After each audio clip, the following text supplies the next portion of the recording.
Weh, ya aku nak turun bawah sat. Aku nak jumpa family aku. Ada hal family. Jom.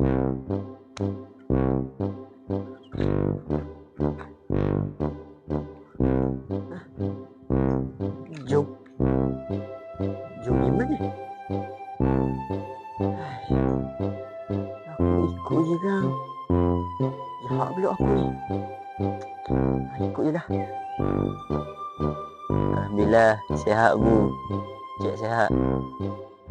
Ibu pasal apa? Ha? Dagang? Kau pasal apa? Tadi cakap jom. Ikut lah. Aduh hang ni. Jom tu gerak dulu dalam bahasa Kedah. Oh, ya. Aduh, aku dah tahu. Hang dah sampai Kedah ni. Kita punya tempat belajar dekat KL. Tahu. Hang gila ke? Tahu. Pergi lah balik. Pergi balik sana. Balik eh? Ha, balik. Aduh, sorry mak.